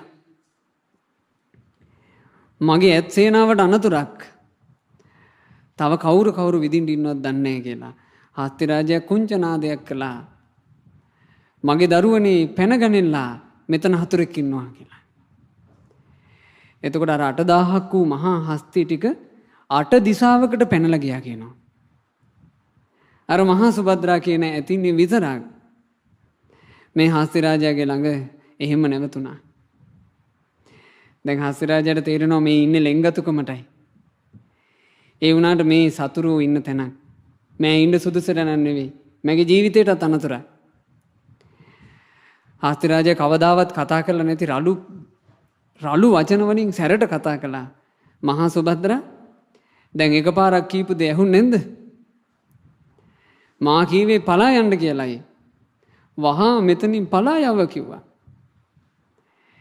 එතකොට ඇයි හස්ති රාජයාගේ දිහා බලලා ඇස්වල කඳුළු පුරවාගෙන කිව්වා මා ප්‍රියාදර ස්වාමී ඔබට මා ළඟ ඉඳීම සැනසෙල්ලක් වෙයි කියලායි මා ළඟ සිටියේ. එසේනම් මට අවසර ලැබේවා කියලා ඒ හස්ති රාජිනියත් එතනින් නික්ම ගියා. හස්තිය කල්පනා කළා දැන් මේ චද්දන්ත හස්ති රාජයා පැත්තක ඉඳලා ඊතලේ විද්දනම් එක්කෝ ඒක ශරීරේ වම් පසින් නික්මලා දකුණු පසින් යන්න ඕන. එක්කෝ ඉදිරිපසින් ඇතුල් වෙලා පිටුපසින් යන්න ඕන. එක්කෝ පිටුපසින් ඇතුල් වෙලා ඉදිරිපසින් යන්න ඕන. මේක යටින් උඩට මතු උනේ. එහෙනම් ඊතලේ විදපු එකා ඉන්නේ පොළොව ඇතුලේ. හස්තිය අර ගල් තලාවට තමන්ගේ කකුල උස්සලා වේගෙන් ගැහුවා. උඩින් දාලා තිබුණු ගල් පතුරු කඩලා ගියා. එතකොට උඩ බලාගෙන ඉන්නවා අර ඊතලේ විදපු එක්කෙනා. සෝනුත්තර. හස්ති රාජයා හොඬින් ඇදලා මේ පුද්ගලයා උස්සලා ගත්තා. ඒ උස්සලා ගන්නකොටයි මේ හස්ති රාජයාට අහු වුණේ. හොඬ මෙහෙම පටලවලා ගන්නකොටම අහු වුණා යම්කිසි වස්ත්‍රයක්. ඒ වස්ත්‍රයේ තිබුණා මේ හස්ති රාජයාට යම් හුරු බවක්. උස්සලා ගත්ත කෙනාගේ වස්ත්‍රය මේ හස්ති රාජයා බලනවා. බලනකොට හප්පි මේ සිවුරක්. ඒකත් අර සුභද්‍රා කියලා තිබ්බා.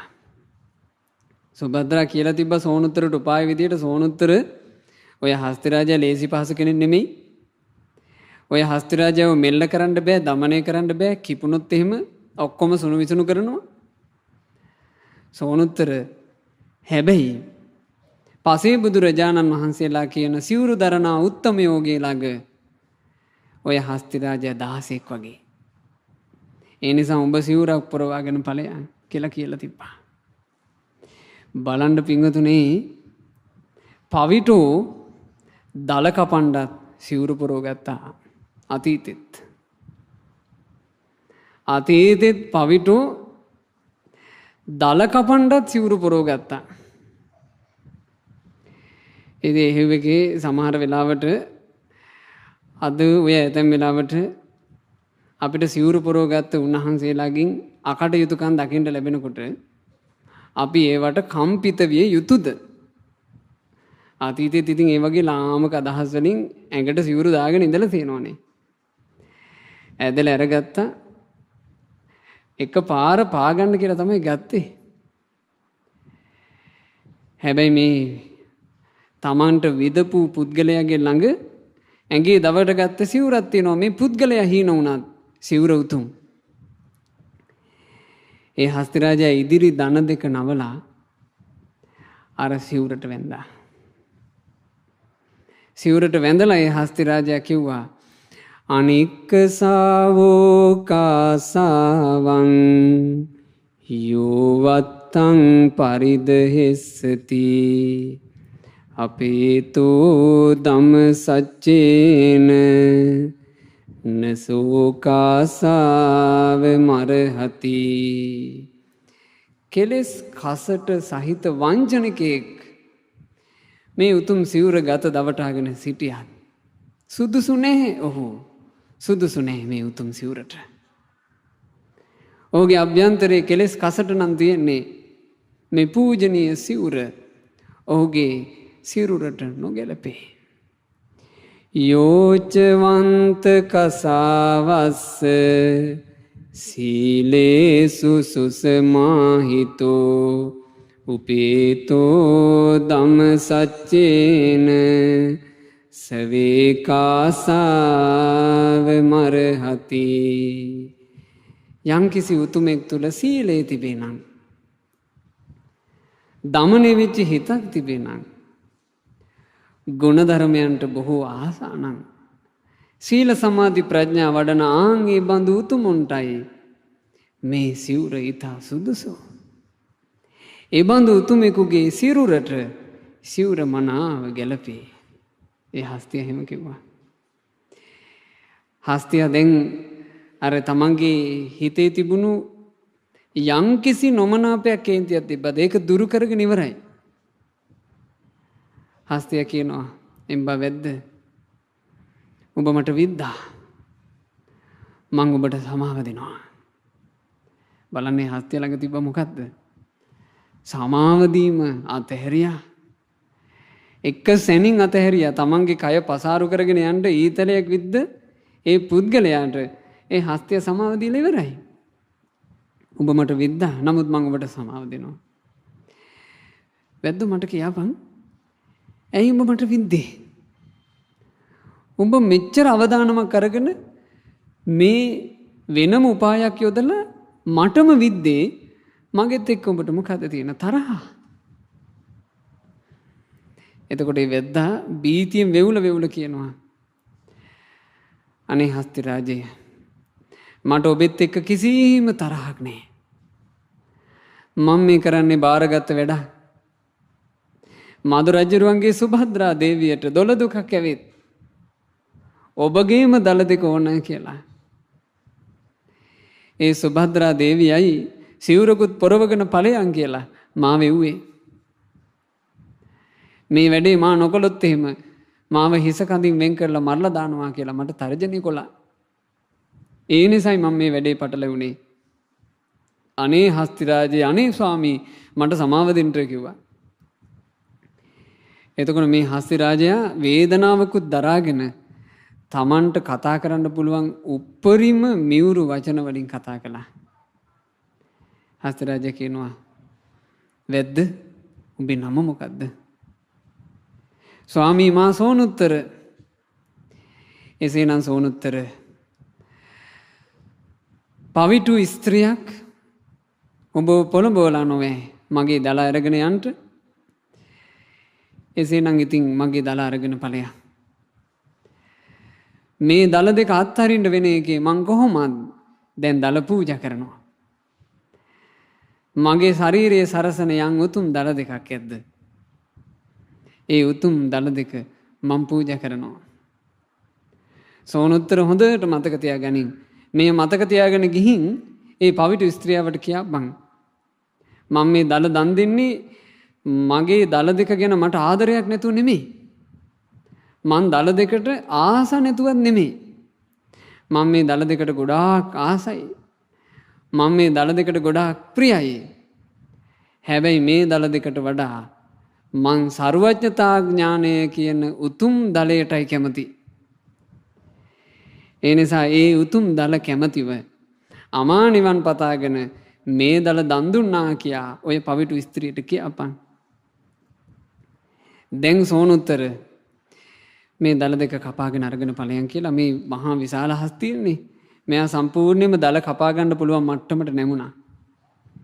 සෝනුත්තර කියත අරගෙන මේ හස්ති රාජයාගේ දල මුල් පෑදුවා. දල මුල් කියලා කියන්නේ පිංගතුනේ අර හමත් එක්ක එකතු වෙච්ච කොටසනේ. ඒක කියතින් මෙහෙම පෑදුවා. බලවත් වේදනා හටගත්තා. හැබැයි ඒ හස්ති රාජයා සර්වඥතා ඥානය ලබනු කැමැත්තෙන්ම එය ඉවසාගෙන දරා සිටියා. සෝනුත්තර දැන් දල කපනවා. සෝනුත්තරට දල කපන්න ගොඩාක් වෙලා යනවා. මොකද මේ දල හරි ශක්තිමත්. කිව්ව සෝනුත්තර මේ ඔබ විදපු ඊයේ විස නිසා මගේ ශරීරයේ අඩපණයි ටික. සෝනුත්තර ඔය කියතේ එක පැත්තක් මටත් අල්ලා ගන්න පුළුවන් වෙන විදිහට මගේ හොඬ ඔසවලා ඔය කියත මත තියන්න කිව්වා. එතකොට සෝනුත්තර හස්ති රාජයාගේ හොඬ උස්සලා අර කියත උඩ මෙහෙම තිබ්බා. සෝනුත්තර එක පැත්තකින් මෙහෙම අදිනකොට හස්තියත් ඒකට උදව් කළා. තමන්ගේ හොඬෙන්. තමන්ගෙම දල කපන්න ඒ බෝසත් හස්ති රාජයා ඒ සෝනුත්තර උදව් කළා. පුදුම හිත් පිංගතුනේ.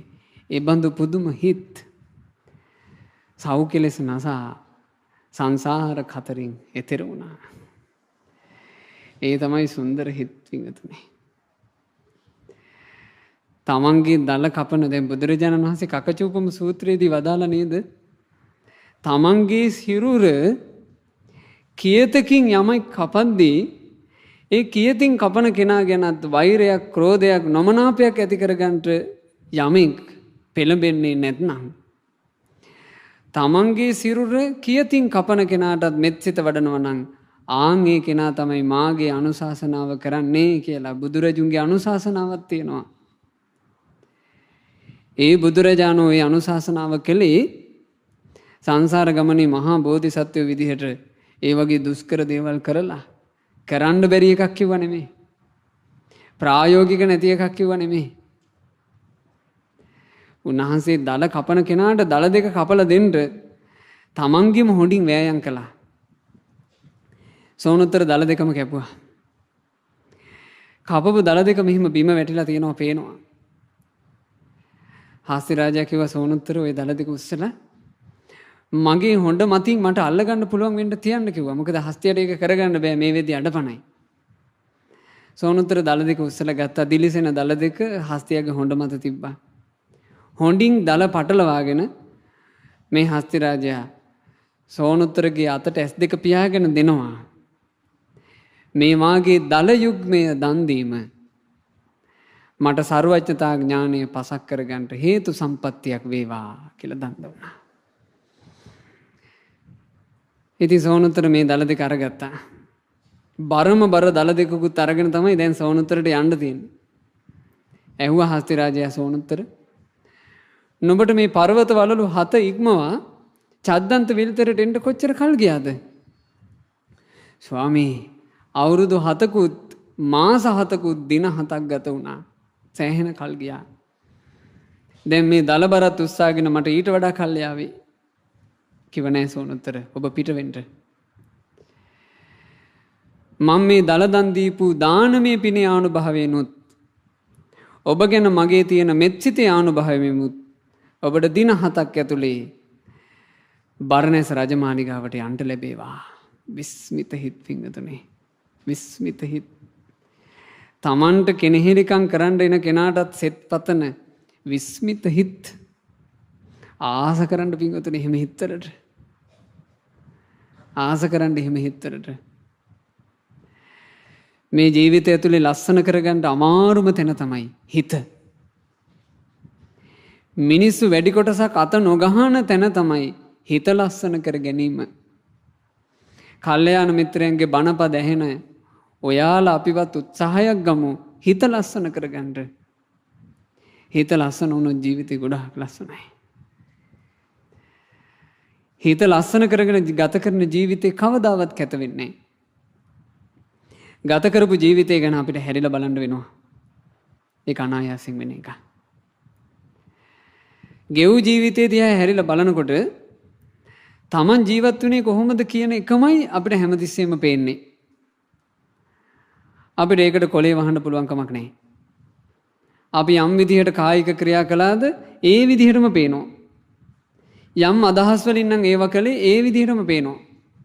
ඔයාලා මේ අසබ පුණ්‍ය භූමියට ඇවිල්ලා මේ ඉදි වෙන සෑය දකින්නකොට ඔයාලගේ හිත ඇතුලේ අනේ මේ සෑරජානන් වහන්සේ ඉක්මනින් ඉදි වෙලා කිරිපාටට බබලන සෑරජානන් වහන්සේව අනේ මං S2 පියාගන්න කලින් මට දැක ගන්න ලැබේවා කියලා හිත ඔයාලා උපස්ථාන කළොත් අනාගතේ හැරිලා බලනකොට ඔයාලට පේන්නේ කොහොමද? මම මේ සෑය ඉක්මනට ඉදි වේවා කී උපස්ථාන කළා කියලා ඔයාලට පේනවා. තමන් කරපු විදිහටම පේනවා. තමන් චේතනා පහල කරලා කියපු විදිහටම පේනවා.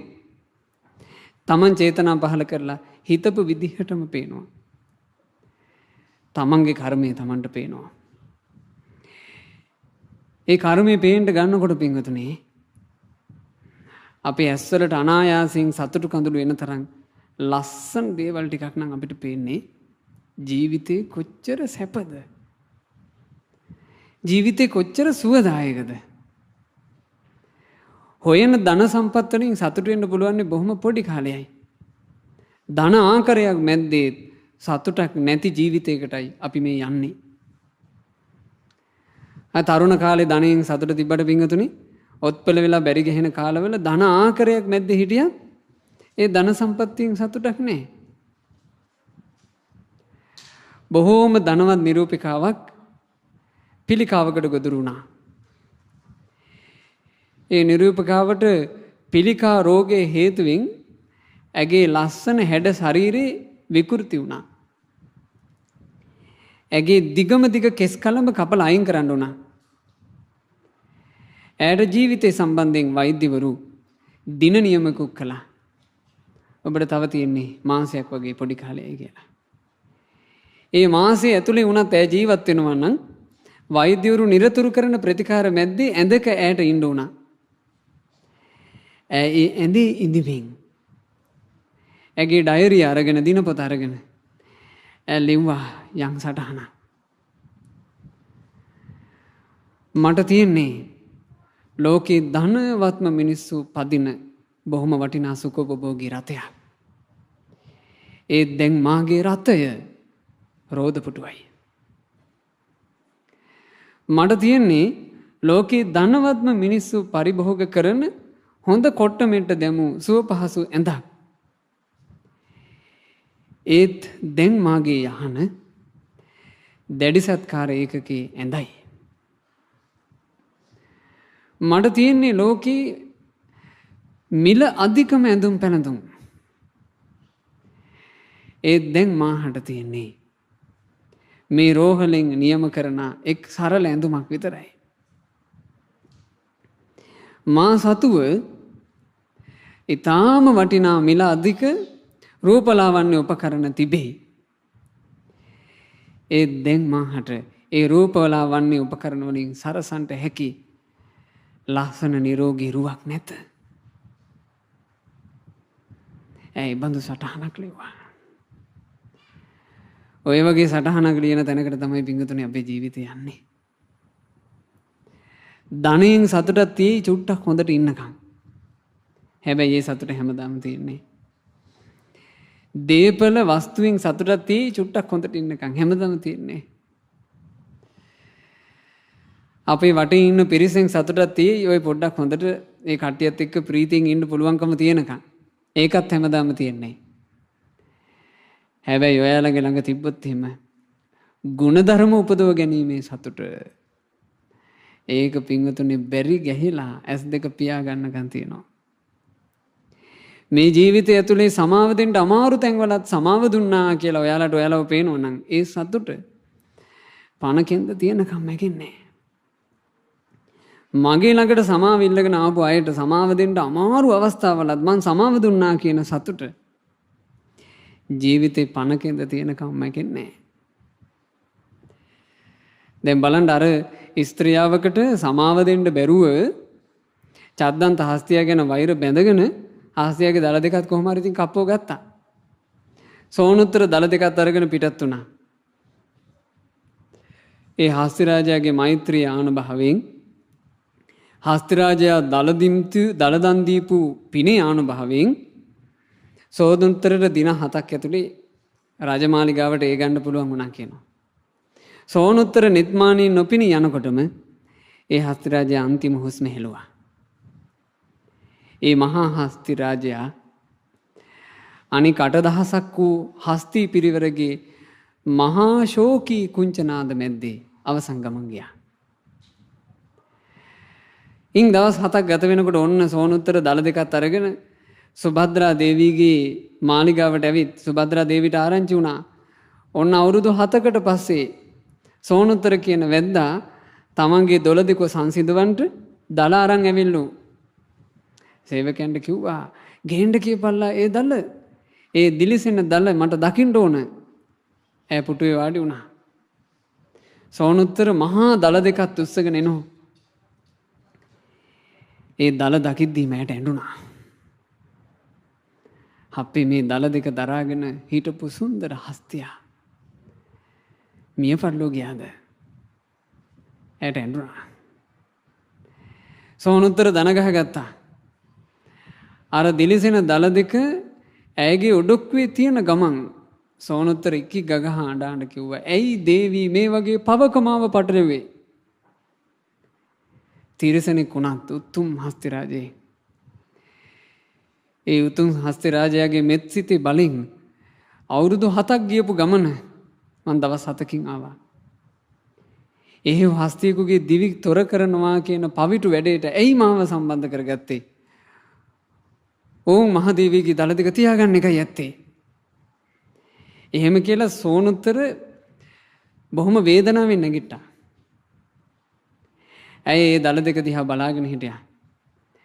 ඇගේ හදවත ගැහෙන්න පටන් ගත්තා. එතකොට සෝනුත්තර කියනවා මහදේවී ඒ හස්තිරාජයා මට කිව්වා ඔය දල දෙක දන් දෙන්නේ දල දෙකට ආසාව නැතුව නෙමෙයි. ඒ දල දෙකට තියෙන ආසාවටත් වඩා සර්වඥතා ඥාණයට තියෙන ආසාව නිසායි කියලා කිව්වා. අපේ එච්චර උතුම් හස්තිරාජයෙකුගේ දලද මම මේ ගෙන්න ගත්තා. එයාට දරා ගන්න බැරුව ගියා. ඈගේම සමාව නොදීම ඈට වෙහසක් ගෙනවුවා. ලය වාව ගන්න බැරුව ලය පැලි දල දෙකක් දෝතේ තියාගෙන ඈ මැරුණා. ඔය තමයි පින්වතුනි චද්දන්ත ජාතකය. ඔය චද්දන්ත ජාතක පුවත අපගේ ලෞතර අංගීරස මහා කාරුණික බුදුරජාන් වහන්සේ අවසන් කළේ මෙහිම උතුම් මෙත් රජුගේ සොඳුරු දල යුගල දැක ඇගේ පෙර භවයේ ප්‍රිය සැමියාව සිහිවිය උසුලා නොගත හැකි සොවින් ඇගේ ලය පැලුණි ඒ බාල ගැහැණිය එයින් මනුලවින් චුත විය. සම්බුදු බවට පත් මහාන භාව ඇති ශාස්ත්‍රුන් වහන්සේ පිරිස් මඳ වැඩහිඳ හඬන භික්ෂුණිය දැක පහල කළසේක් මදසිනා රහත් සංඝ පිරිසය ඇසුවෝ කිමයි කියා නිකරුණේ සම්බුදුවරු මදසිනා නොනගත්මය. බුදු සසුනේ පැවදිව කසාවත් පොරවාගෙන ඉන්නා යවුන් කුමරිය දෙස බලව් මහණෙනි සුභද්‍රා දේවී නමැති එකල රජදූ මෙය මං වනාහි එදා චද්දන්ත ඇත් රජය. බුදුරජාණන් වහන්සේ අනුසන්ධි ගලපනවා. එදා සුභද්‍රා දේවී මේ භික්ෂුණියයි. එදා දල දෙක දන් දීපු උතුම් හස්ති රාජයා මහබෝසතුන් වන මමයි. මිහිපිට තිබෙන හැම දලටත් වඩා උත්තම අසමාන සෝභා ඇති කිසි දලට නොවන සම ඒ ඇත් රජුගේ දල කපාගෙන යන් වැද්දේ කසීරට ආවේද එදා මෙදාහි දෙව්දත්තය. දල කපපු සෝනුත්තර දේවදත්තයි. හිරු අවරට නොගිය දිනක සිදු වූ තොරතුරු වහා සිහි කරන ලෙස කෙලෙස් පීඩා නැති ශෝක තණ්හා නැති සම්මා සම්බුදුරජාණෝ වසර කෙල්ල ගණන් ගිය අතීතයේ සිහිකොට පෙර සසර යන කල උස් පහත් භවයන් තුල බෝසත් දිවි තමන්ගේ උතුම් නුවණින් දැක පෙන්වා දුන්සේකමය. මේ චද්දන්ත ජාතකය දේශනා කළා. ඉතින් භාග්‍යතුන් වහන්සේ මේ ජාතක පුවත අවසන් කරලා එතන රැස් වෙලා හිටපු භික්ෂු භික්ෂුණී උපාසක උපාසිකාවන් හට උතුම් චතුරාර්ය සත්‍ය ධර්මයේ දේශනා කළා. ඒ චතුරාර්ය සත්‍ය දේශනාව කොච්චර ආනුභාව සම්පන්න වුණාද කියලා කියන්නේ. එතන හිටපු ඇතැම් පිරිසක් චතුරාර්ය සත්‍ය දේශනාව අවසන් වෙනකොට සෝතාපන්න ශ්‍රාවක ශ්‍රාවිකාව වුණා. ඇතැම් පිරිසක් සකදාගාමී ශ්‍රාවක ශ්‍රාවිකාව වුණා. ඇතැම් පිරිසක් කාම ලෝකෙන් නිදහස් වී අනාගාමී ශ්‍රාවක ශ්‍රාවිකාවෝ බවට පත් වුණා. එහි සිටි ඇතැම් පිරිසක් සෞඛ්‍යලෙස් නසා රහතන් වහන්සේලා බවට පත් වුණා. අර භික්ෂුණිය ඇය තාම අඬනවා. ඇයට තාම දරාගන්න බෑ. අනේ ඒ පවිටු තැනැත්තිය උනේ මා නොවේද? ඇගේ හිත ශෝකයෙන් පෙළෙනවා. ඇයට හරි අමාරුණා කියනවා පිංගුතුනේ ඒ ජීවිතෙත් හිත එකලස් කරගන්න. හැබැයි බුදුරජාන් වහන්සේම උදව් කරන්න ඇති. කාලයක් ගත වෙලා ඇගේ පසුතැවීම ඇයට දුරු කරගන්න ලැබුණා.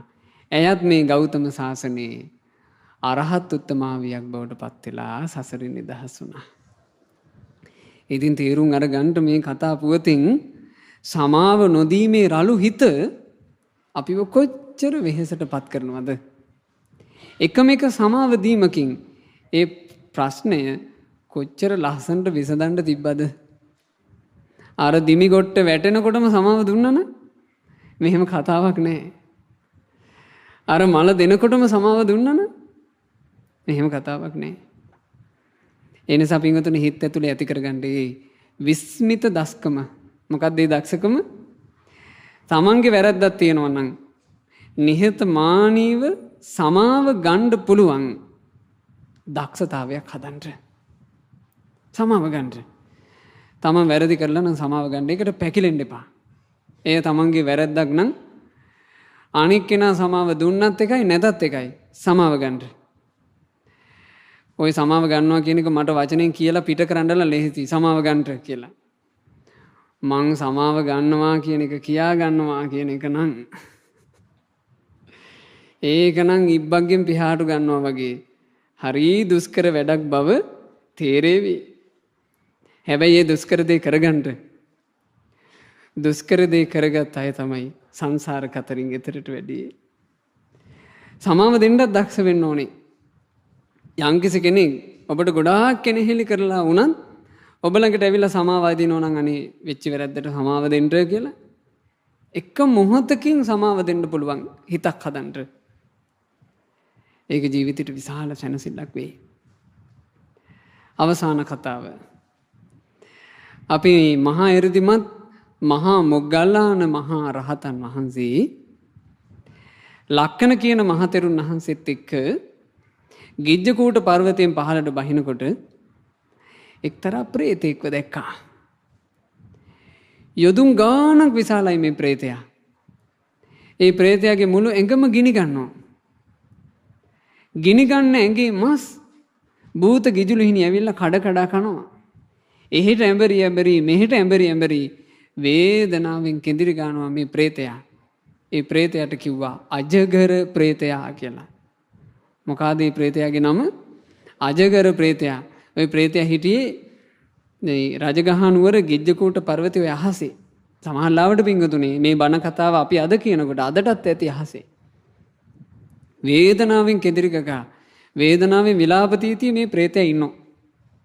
එතකොට අපේ මහා මොග්ගල්ලාන මහරහතන් වහන්සේ මේ අජගර ප්‍රේතයාට විඳවන්න හේතු වෙච්ච කතාව මොකද්ද කියලා. සියල්ල අවබෝධ කරපු බුදුරජාණන් වහන්සේගේ ළඟට ගිහින් ඕක ඇහුවා ස්වාමීනි භාග්‍යතුන් වහන්සේ මේ අජගර ප්‍රේතයා මෙච්චර විඳවන්නේ ඇයි? බුදුරජාණන් වහන්සේ වදාලා මොග්ගල්ලාණිය ඕක මීට බුද්ධාන්තරයකට කලින් වෙච්ච එකක්. ඔය අජගර ප්‍රේතයා ඒ කාලේ මනුස්ස ලෝකේ ඉපදෙලා හිටියා. මනුස්ස ලෝකේ මොහු පුරුදුනා හොරකමට. රාත්‍රී කාලේ ගෙවල් ගානේ ගිහින් ඔය මිනිස්සුන්ගේ ගෙවල් වල තියෙන වතු පිටි වල තියෙන මොනවා හරි අතපත ගාගෙන එනවා. එහෙම හොරෙක්. ඔය කාලේ හිටියා සුමංගල කියලා මහා සිටාන කෙනෙක්. ඔය සුමංගල මහා සිටුවරයා නිරන්තරයෙන්ම බුදුරජාන් වහන්සේට උපස්ථාන කරන්න බුදුරජාන් වහන්සේ වැඩ ඉන්න ගන්ධ කුටියට යනවා. මොකද මේ සිටුවරයා ගන්ධ කුටිය බලන්න හරි ආසයි. භාග්‍යතුන් වහන්සේගේ ගන්ධ කුටිය එයා තමයි පූජා කරලා තිබ්බේ. ඉතින් ඒ නිසා එයා හරි ආසයි බුදුරජාන් වහන්සේට හැමදාම උපස්ථාන කරන්න. දවසක් කරත්තේ නැගලා බුද්ධෝපස්ථානයේ පිණිස යනකොට මේ පාරයිනේ අර හොරකම් කරන හොරා ඔළුව වහගෙන නිදන් හිටියා. ඔළුව වහගත්තට කකුල් දෙක එළියේ. කකුල් දෙකේ කළු පාටට මඩ. එතකොට මේ සුමංගල සිටුවරයා අර රතේ පදවන සේවකයා ඉන්නෝනේ. රියදුරු මහත්තයා. නිකං රියදුරු මහත්තයාට කිව්වා ආම්බලන්ට මිත්‍රයා. අර පෙනේද අර නිදාගෙන ඉන්න පුරුෂයා. එකත් දෙකටම මේ පුද්ගලයා නම් දවල්ට නිදාගෙන රැයට ඇවිදින චරිතයක් කිව්වා. ඒ මොකද්ද අදහස් කළේ? දවල්ට නිදාන රැයට ඇවිදිනවා කියලා කිව්වේ මේ රැය තිස්සේ හොරකම් කරන කෙනෙක් කියලා නිකන් කිව්වා මේ කකුල් දෙක බලලා. අද සමහරවිට අපි ගමන් බිමන් යනකොට පාරවල් අයිනේ මිනිස්සු ඉන්නකොට අපි නිකන් ඒ මිනිස්සු සම්බන්ධයෙන් එහෙම කියලා යන්නේ නැද්ද? මිනිස්සෙක් නිකන් මූණේ එල්ලගෙන හිටියොත් අපි කියනෝනේ දරයන් හරි මොකක් හරි දුකකින් වගේ ඉන්නේ.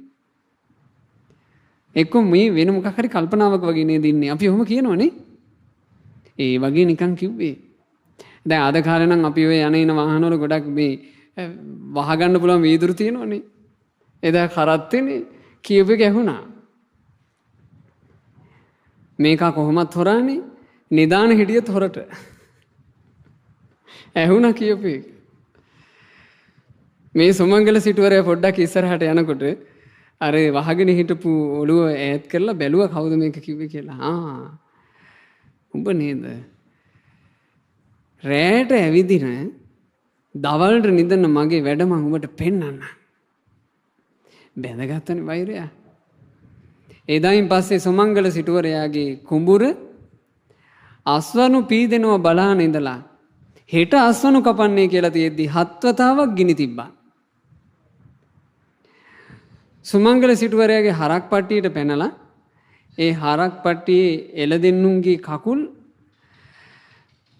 7 වතාවක් කපලා ඒ හරකුන්ව විනාශ කළා. දැන් මේවා කරනවා.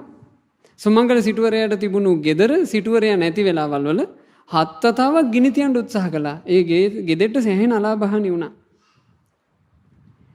හැබැයි සුමංගල සිටුවරයා හැමදාම බුද්ධෝපස්ථානට යනවා කිසි වෙනසක් නැහැ. දැන් මෙයා දකින්නවා. ඔහොම අනිත් කෙනෙක්ව රිද්දන්න උත්සාහ කරන කෙනා රිද්දලා බලන් ආසයිනේ. මොකද්ද රිද්දලා බලන් ආස? රිද වීලා ඉන්න හැටි. හිත පෑරෙන වචනයක් කියලා බලන් ආසයි අඬන හැටි. කුණිත්තලා බලන් ආසයි අඬන හැටි. එකට එක කරලා බලන් ආසයි එයා විඳවන හැටි.